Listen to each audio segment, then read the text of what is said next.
Welcome to Global Express. This is our regular interaction with experts where we deconstruct developments in our backyard, in our neighborhood, and beyond.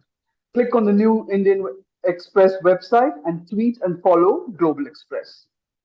So, as Gaza continues to face an unrelenting barrage from Israeli defense forces bent on avenging the October 9th attacks, in a stepped up hunt for the remaining hostages and destroying the underground tunnels where Hamas is reported to be keeping them hostage, yet another attempt is being made to bring about a ceasefire. US Secretary of State Anthony Blinken is back on his fifth visit to the region. He's arrived in Saudi Arabia. He's conferred with Saudi Crown Prince Mohammed bin Salman and his Foreign Minister Farhan Al Saud. Mr. Blinken will also confer with other major players in the region, including Qatar and Egypt. Most importantly, he will meet the Prime Minister of Israel, Benyamin Netanyahu, who's already rejected any question of a ceasefire and acceding to Hamas's demands that the hostages will be swapped in return for freeing more than the proportion of prisoners as was in the past. That's one aspect. The bigger concern is whether the US retaliatory strikes after a desert base in Jordan was attacked by drones, which killed three US soldiers, will spiral into a larger conflict. On Sunday, a drone attack on another US base in eastern Syria saw six Kurdish fighters of the US backed Kurdish led Syrian Democratic Forces get killed. Responsibility for the attacks were taken by Iran backed Iraqi militias, the Islamic resistance in Iraq. Syrian Observatory for Human Rights says 7 SDF fighters were killed and 18 others injured. The US has retaliated to the attacks on its bases in Jordan and Iraq, attacking Iran backed militant groups in western Iraq and eastern Syria. Most importantly, the Houthis, who've held the Red Sea shipping lanes to ransom, attacking major shipping lines, have also been attacked. Iran backed militia have stepped up attacks against the backdrops of this Israel Hamas conflict. Talking to us today is the former ambassador to Saudi Arabia, the UAE, and Yemen, Mr. Talmiz Ahmed. He's author of the incisive and beautifully written primer on the Middle East called West Asia at War. Thank you, Mr. Ahmed, for coming on the show. Thank you.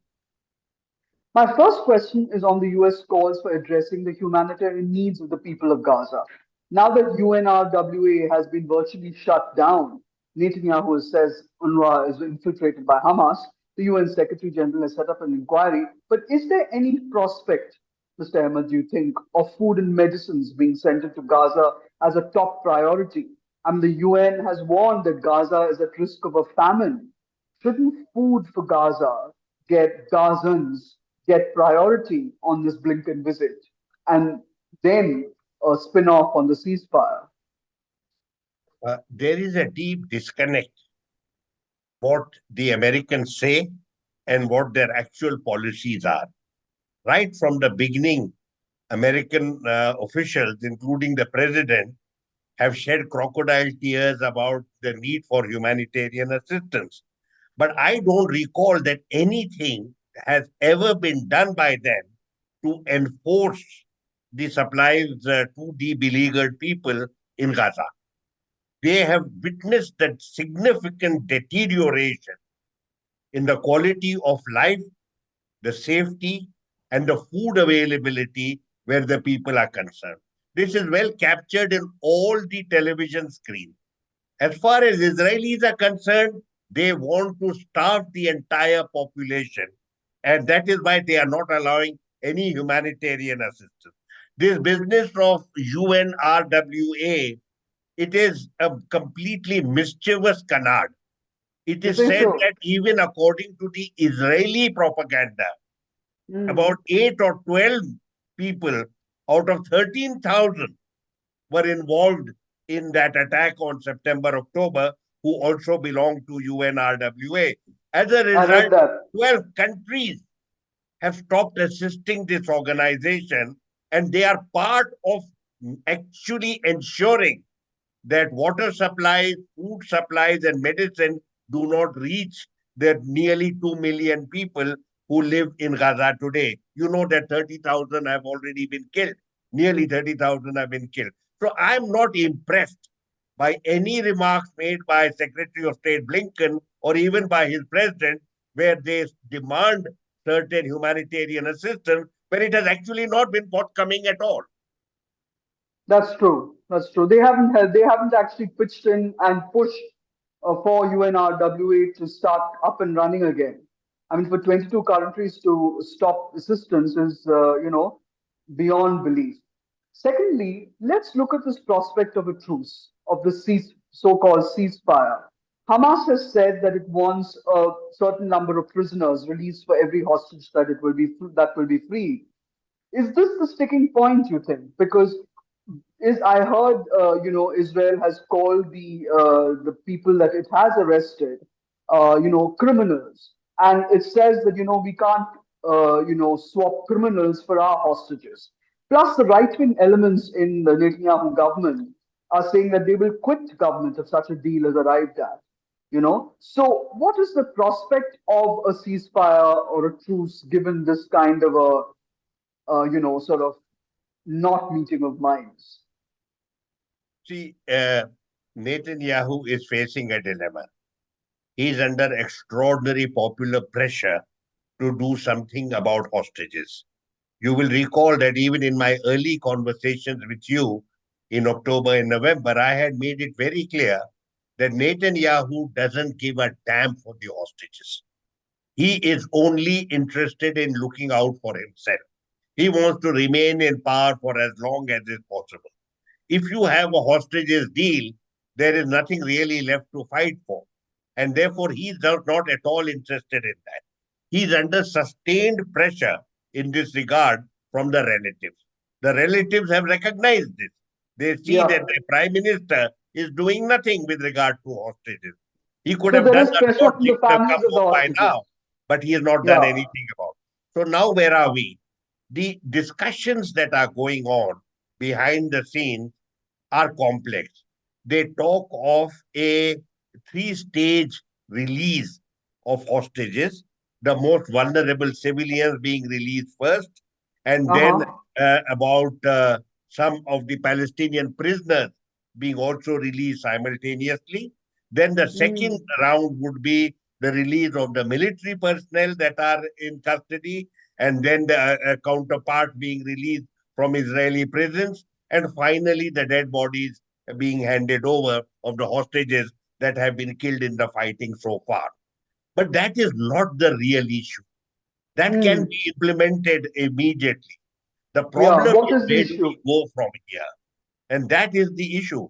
The Israel now suppose all the hostages were to be handed over, the Israelis will have no compunction whatsoever in carrying out their murderous campaign.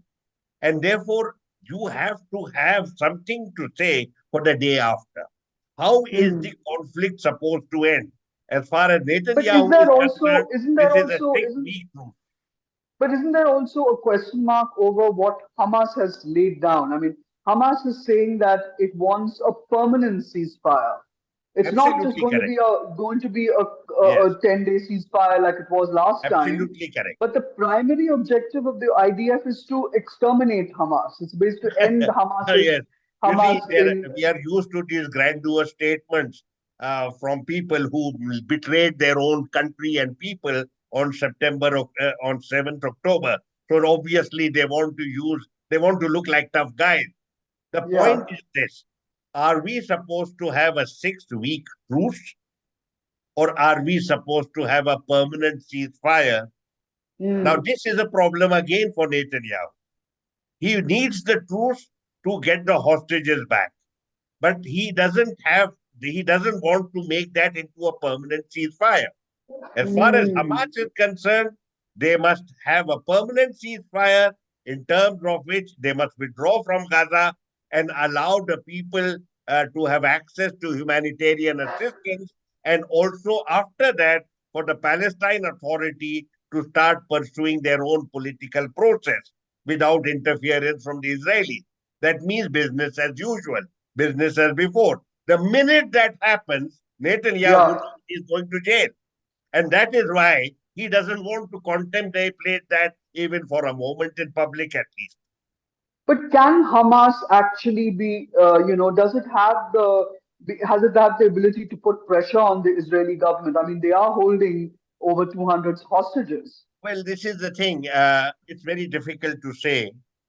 As far as the public posture is concerned, both in the United States as well as in Tel Aviv, they don't want to talk to Hamas. But Hamas is a major presence in the political order.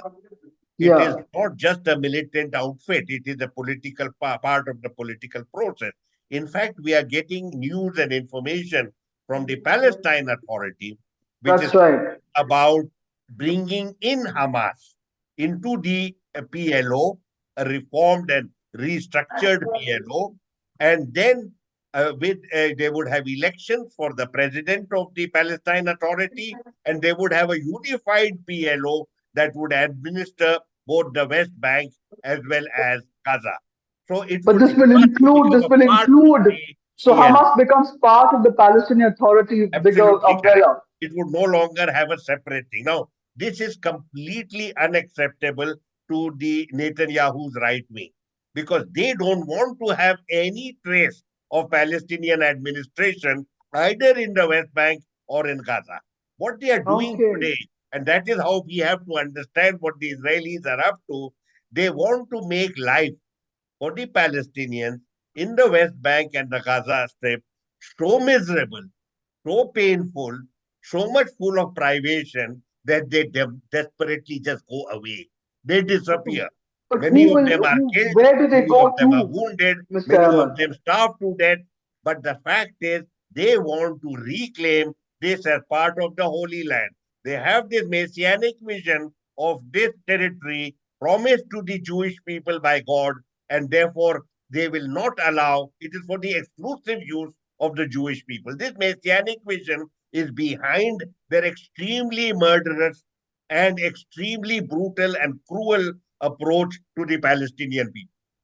But that is in the West Bank and and Judea and Samaria. It's not in the Gaza Strip. The Gaza Strip Absolutely is correct. not part of No, it. it's not there. It's there in Gaza Strip. Just a few days ago, the right wing organized a conference where the two ministers, Bezalel and Ben Ben Gvir, Gvir. participated. Smotrich and Ben Gvir participated. They passed a resolution saying that Gaza should be cleansed of Palestinians and the Jewish people should be resettled in Gaza. They passed a resolution. In fact, finally, Biden emerged from his stupor and actually criticized this resolution and criticized the ministers by name. So it is not confined to the West Bank alone. It is also includes the Gaza Strip in their messianic vision.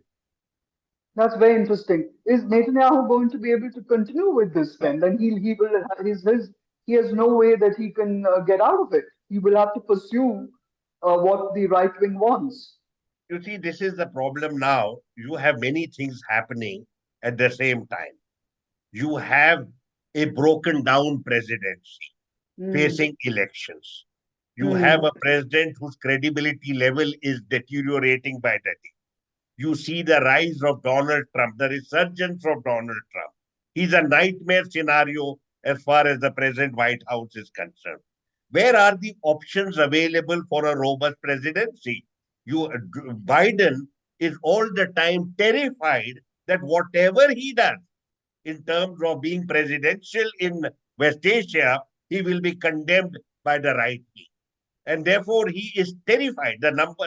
He's not sure he can win. Therefore, the election campaign looms over this broken presidency like a monster, like an ogre that you can't shrug off. And So that you're is the basically problem saying that now. America's strategy has been weakened by the fact that the US is in election mode and that Joe Biden is being held hostage to both. I'm astonished that you use the word strategy. Have you seen the evidence of any strategy from the United States in West Asia for the last several years and certainly from 7th October? What you find is total support for Israel, blind support for Israel, no statesmanship, no leadership, no vision, and certainly no strategy.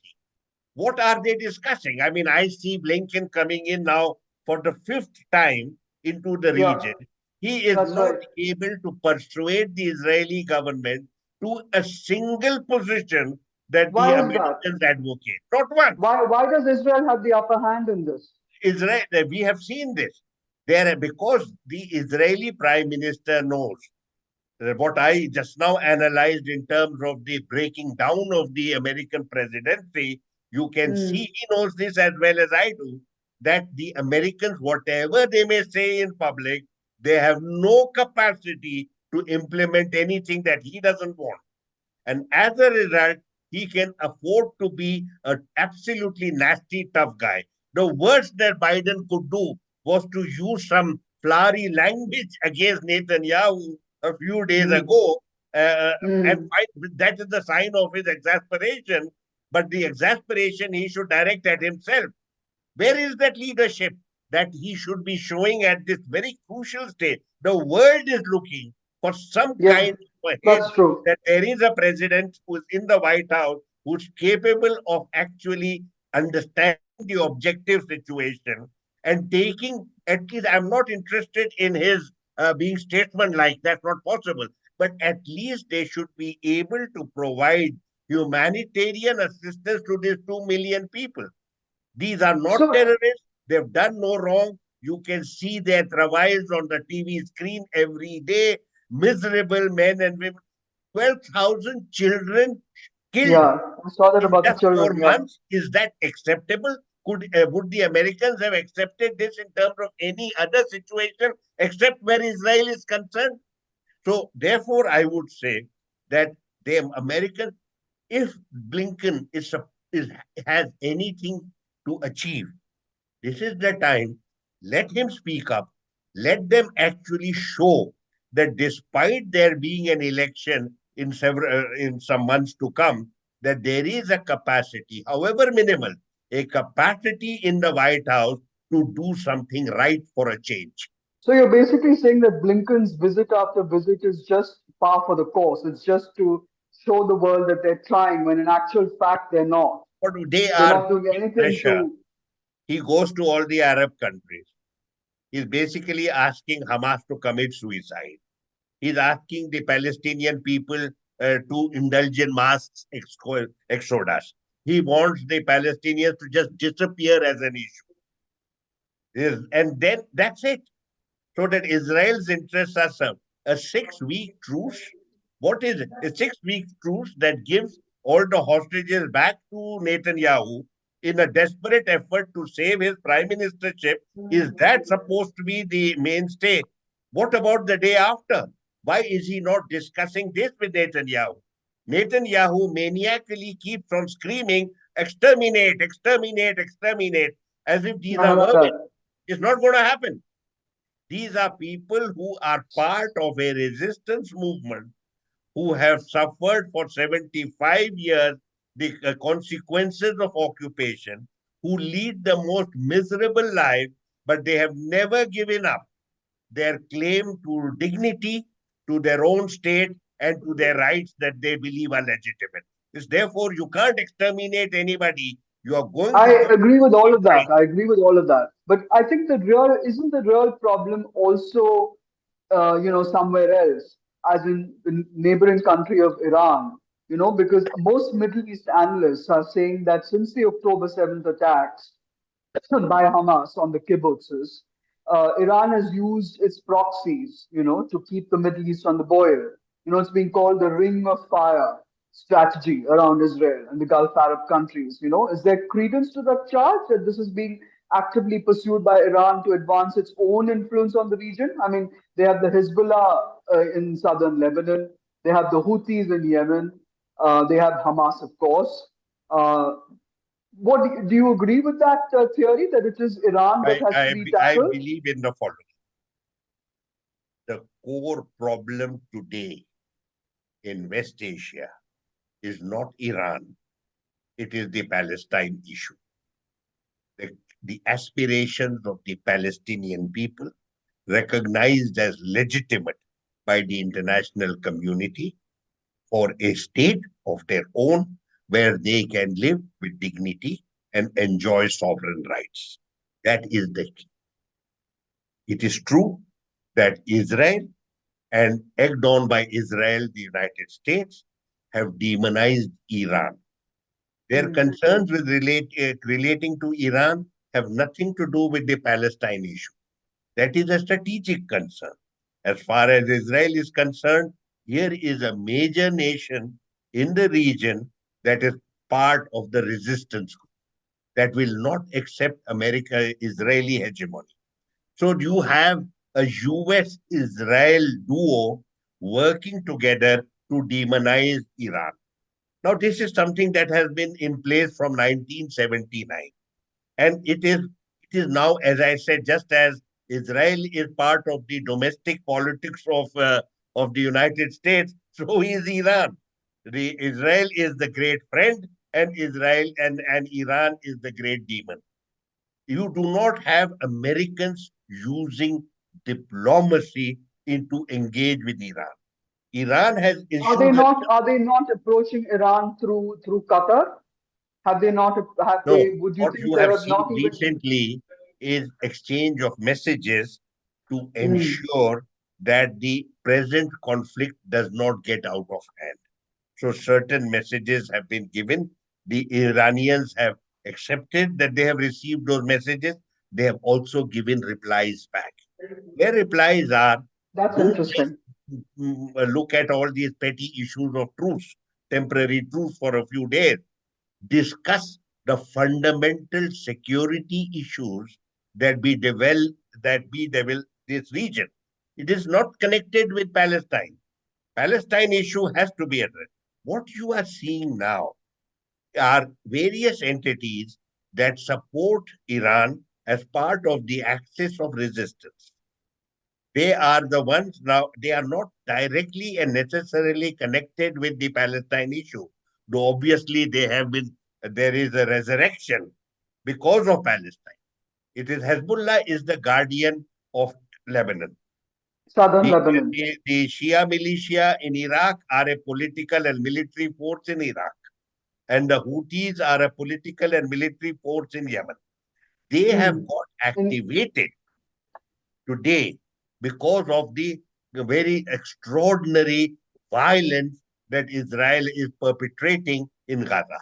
And that is why so they are acting. are you saying that the Houthis are working on of their own volition, and the Islamic Jihad or whatever they call themselves in Iraq and Syria are working, not in tandem with Iran, Let us not be being very directed? objective here. You can enjoy the support of an entity. Yeah. You can take advantage of that entity, but it does not mean that you are the puppet of that entity. You are an Mm-hmm. authority on Afghanistan and Pakistan. You know that the Taliban were quite happy to use Pakistan and the ISI. But when it came to their own interest, they took their own decisions. And once they are Mm. in power in Kabul, they are not the puppets of the ISI. I would like you to take a look at that same analogy here, that Iran is not a puppet master. When Iran says that we did not tell anyone, they don't have a button that they pick up the phone and give an instruction and a bomb falls elsewhere. That is a gross oversimplification. It may suit the Israelis and the Americans to demonize Iran in this way. And I think there are sections within Israel and within the US who would be quite Mm-hmm. happy with a massive assault upon Iran because it has been demonized so much. But let's be very clear, many of these entities are taking action on their own because they believe now they have concerns now with regard to the welfare of their Palestinian brethren. The Houthis have said this very clearly, that you Yeah. please allow humanitarian assistance to go to the beleaguered people in Gaza and have a ceasefire immediately. That is what they said. It's not as if they are maniacally attacking ships in the Red Sea because they have lost their head. They have a very clear agenda which is not being addressed at all.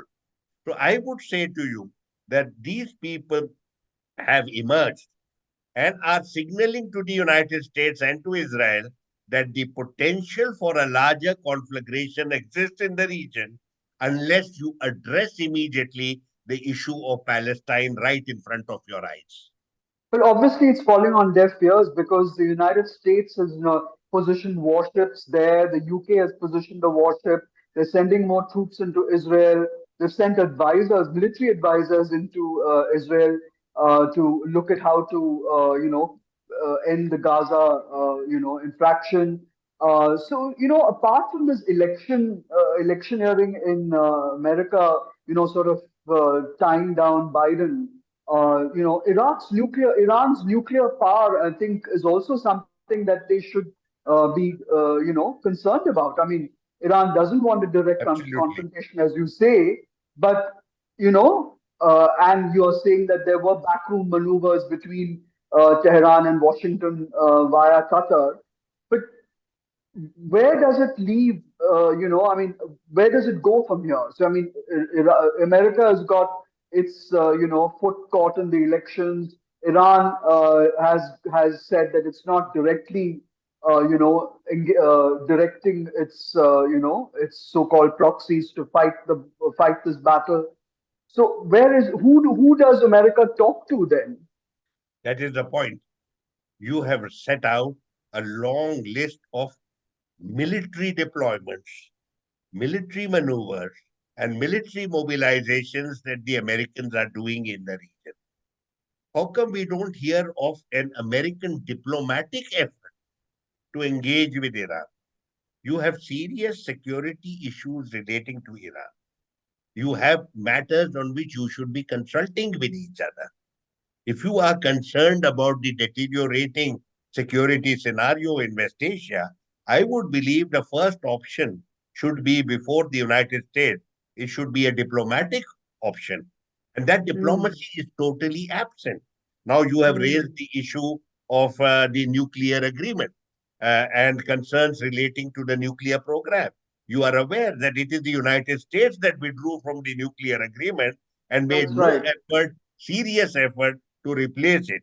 It is then that only a few months ago that the Americans and the Iranians have made an interim arrangement in terms of which Iranian enrichment will be at the maximum level of 60%, as Hmm. against below 10% in the JCPOA. And Iran has stuck to that agreement. But the fact remains that the nuclear issue, along with all the other issues that agitate the region, remain unaddressed, unresolved. So, what you Hmm. have now, issues relating to the nuclear issue, that's only one of them. There are other. How do you bring peace and stability in this complex region? You have to do that through diplomacy. A constant waving of military force is not going to get you anywhere. So I think that if there is any long, big lesson that has come out from Gaza, it is the absolute need for diplomacy to engage with the countries of this region, address what is agitating them, come up with ideas that we would be able to implement rather than this posturing and maneuvering that we are looking at as of now. That's very interesting. You should say so. Maybe Blinken's next stopover should be Tehran.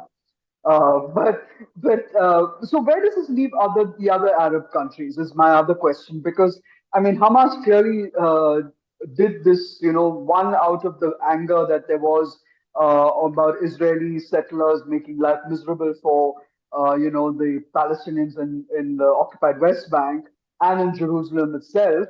And they were basically saying that we were not going to have more of this. But they also, I think, was their attack on the kibbutzim was a trigger to get world interest on into this and wreck the Saudi-Israeli sort of the bonding that was going to happen, the deal that was being in the works. So where does that leave Saudi Arabia? What role is it playing in the Gulf countries? Got- Blinken is engaged with Saudi Arabia, Egypt, and Qatar in the region, Yeah. and occasionally drops in to say hello to Mahmoud Abbas in the Palestine Authority, and then Hmm. basically engages with Netanyahu. He- I'm sure all the messages that he's getting today from West Asia excluding Israel, from the Arab countries, is that you must now address the Palestine issue. And if you address the Palestine issue sincerely and commit yourself to a sovereign state, many issues that agitate the region today will be addressed successfully and resolved. You As you really think so? notice that they are not talking about Iran, because today the major countries of the region are separately engaged with Iran. Saudi Arabia. Hmm. So Iran is not the monster that the many people had perceived during the Trump era. The Chinese have been able to get an agreement through between Saudi Arabia and Iran. Their countries are engaged with each other. They are addressing their issues. The UAE is in the same situation. Egypt too is engaged with Iran, and you also find Qatar Okay. obviously has been connected for a long time. Iran has also improved its regional posture, its regional image, because of its commitment to the Palestine issue, robust Hmm. commitment to the Palestine issue. So I think that the concerns that many of the Arabs had with regard to Iran, say 3 or 4 years ago, no longer exist. And have you seen how they were achieved? They were achieved through diplomacy. No military maneuvering, no shooting down of somebody or the other, no mass assassination, no mass killing, no assassination of target. Simple diplomacy works very effectively, but this is something the Americans have no clue about. But we also can't get away from the fact that the Houthis, I mean, despite whatever everyone says, they have actually, created a block on the Red Sea, which is, it's a major threat to, international shipping. And now they're talking about underground, internet water cables, underground, underwater, internet cables also being a threat. So the Houthis do seem to have an agenda that is to disrupt everything. I mean, in that area, they can't be working Absolutely. completely. I agree with you. This comes from ignoring an issue and allowing it to fester. Do recall, when did the Saudis initiate military operations against Yemen? 2015. Yes, They yes, thought it would be a 3 month operation. They would bomb the Houthis out of existence and go back to business as usual. We are now into the 8th year. hmm. We have completed the 8th year. We are going to start the 9th year next month.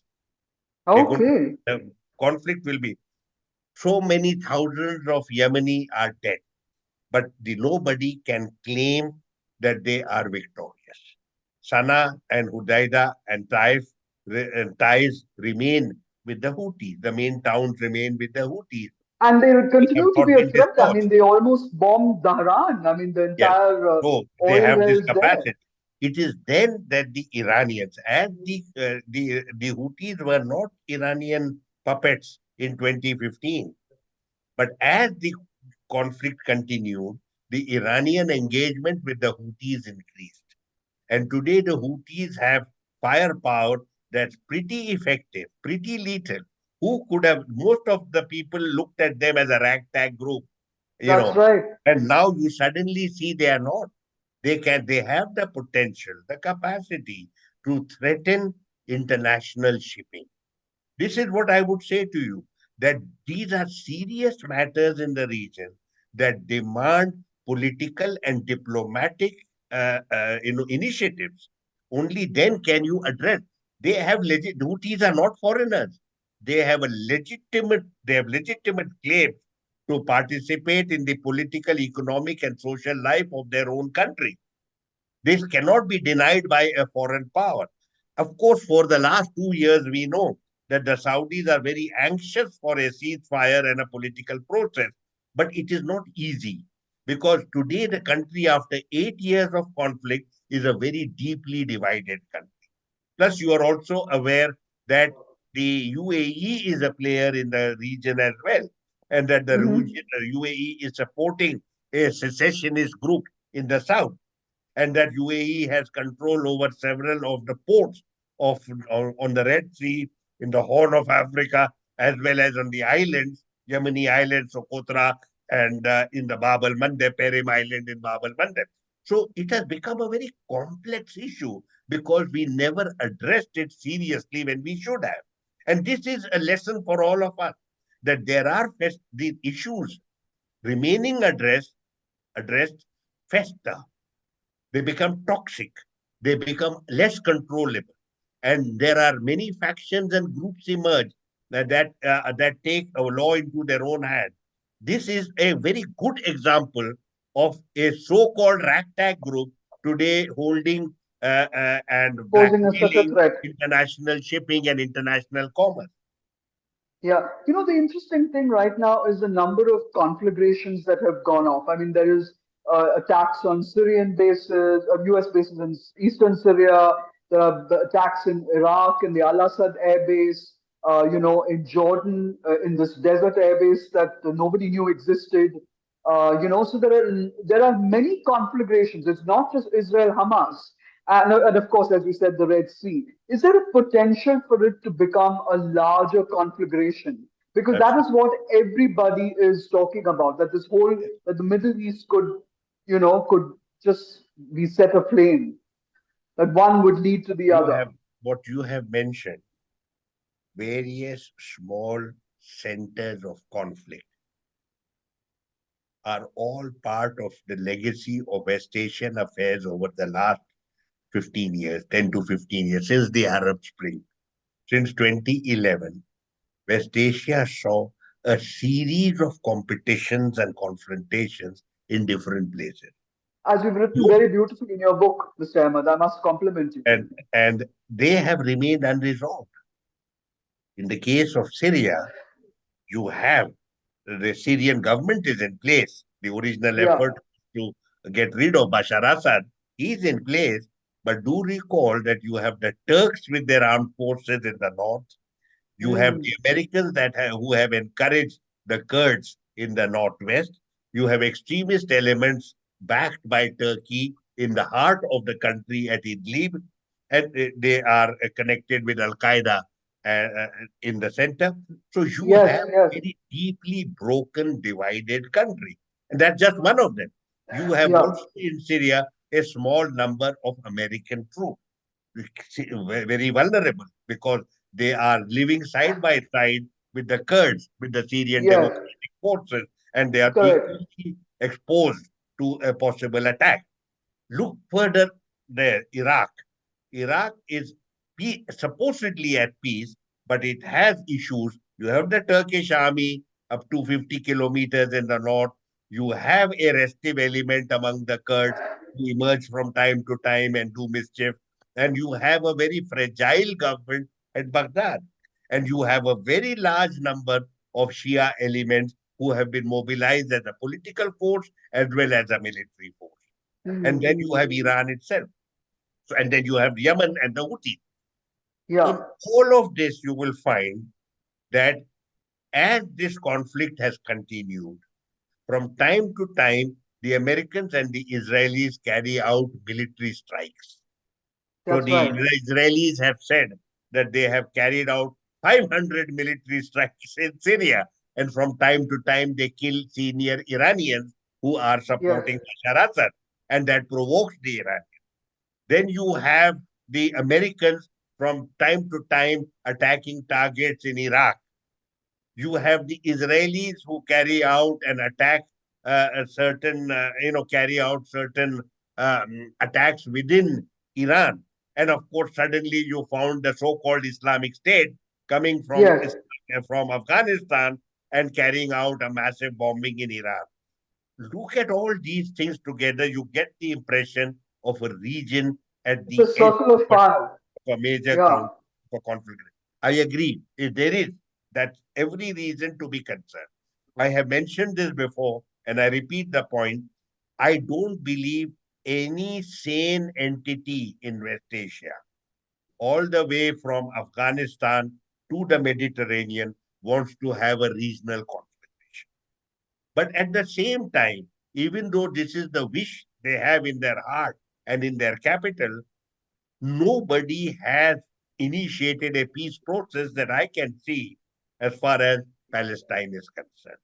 You Were you first, at all surprised? Were you at all surprised, Mr. Ahmed, by these the tit for tat attacks by the by Iran and Pakistan? yes, I mean, that was no. quite See, this shocking. was what happened with Iran is that their one of their generals was killed in Syria by the Hmm. Iran.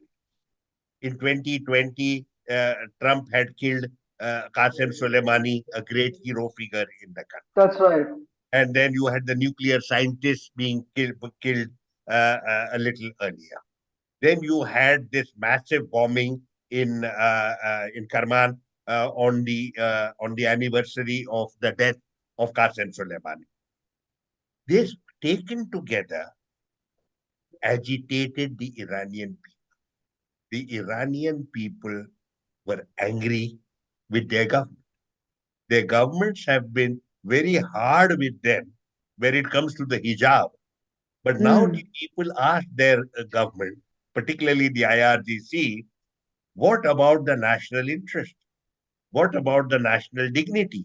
What about national honor?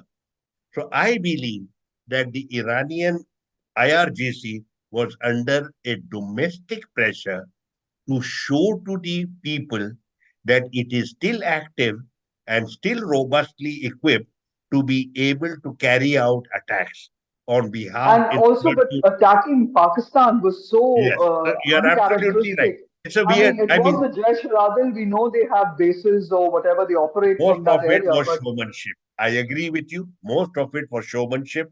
It had very little strategic value.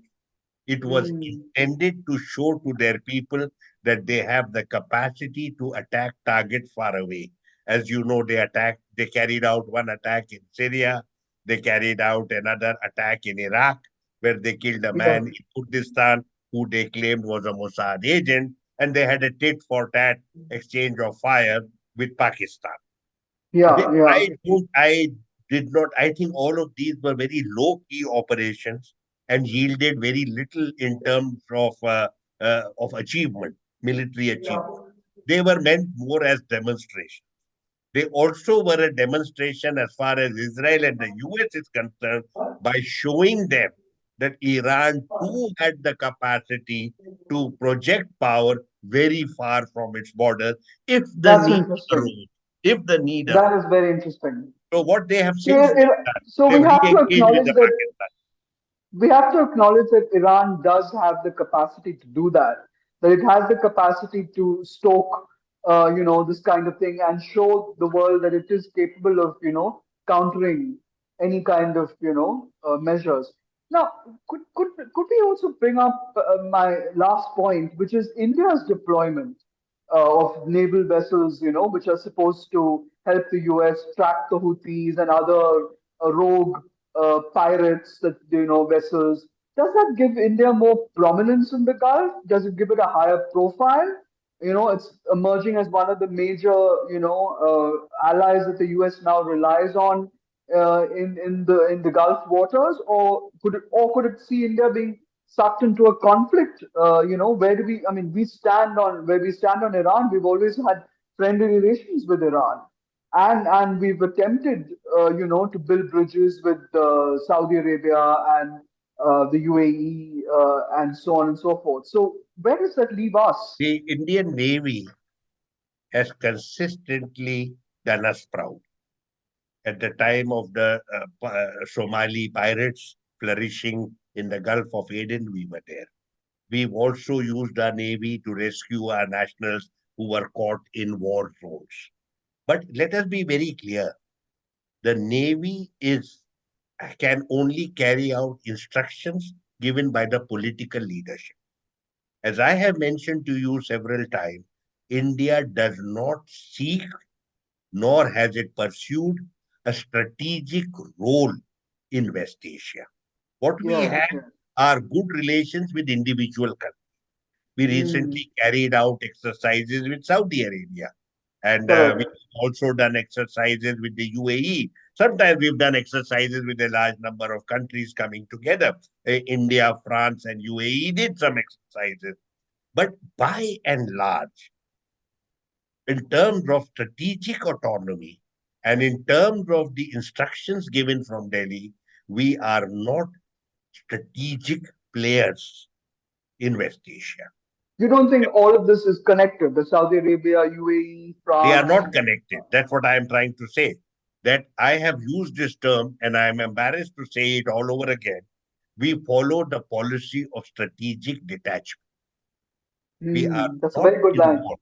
We do not participate in our region's security issues. We do not promote stability through diplomacy. We have abdicated all interest in these areas, and which is why I would say to you very frankly and with a high degree of anguish that this absence of the Indian of India in the regional strategic firmament has we have created the space for China, and it is No, China but that is the most particularly, diplomatic player in the region yes, rather than yes, India, particularly because India has got a huge, goodwill in Iran and in Afghanistan and all of that. which is what we should have used. Which is what we should have used. And indeed, I would remind you that the region was very anxious to see an Indian role. And in the joint statements that I have referred to so often, they are all mentioned there. But India's approach in all our neighborhood, in across the region, we have bilateral relationships. We do not look at the region as a whole and have a strategic vision for the region where we would define and shape our own role in that regard. If we can go back for a minute to Israel, Hamas, and the Palestine conflict, where do you think India has erred? Has it been seen as if it's not has enough sympathy for the Palestinians, who are basically now starving and under the gun, or do you think that enough it hasn't been done in persuading Israel to walk a bit of far more humane line, so to speak? After the fumblings in October and early November, India has decided to sit out this conflict other than giving a vote here or a vote there in the General Assembly. India has no interest in the issue. It has not defined any role.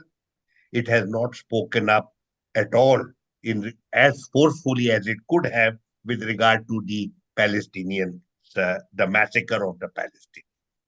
What we have decided to do is to maintain a low key, behind the scenes, but very substantial security relationship with the Israelis, which is important for us in our domestic scenario, but has no implications whatsoever outside the borders of India. That's very interesting. That's very interesting. Is there anything else you would like to comment on before we conclude? Well, I would say that I am watching the Blinken initiative. I am a skeptic as far as the United States is concerned. I have not seen any capacity as far as the US administration and its officials are concerned to do anything that Netanyahu does not.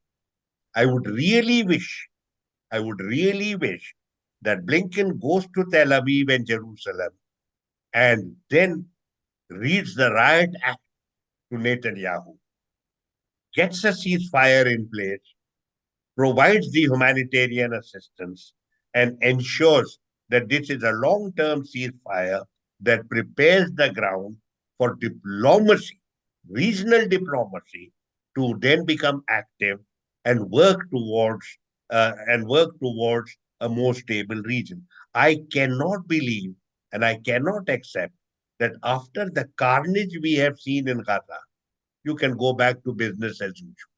It is not acceptable, and I don't believe it is desirable or feasible either.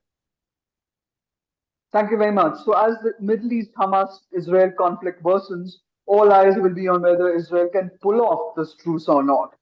Going by what you've said, Mr. Ahmed, it doesn't look very likely. Thank you very much for coming on the show. Thank you. Goodbye.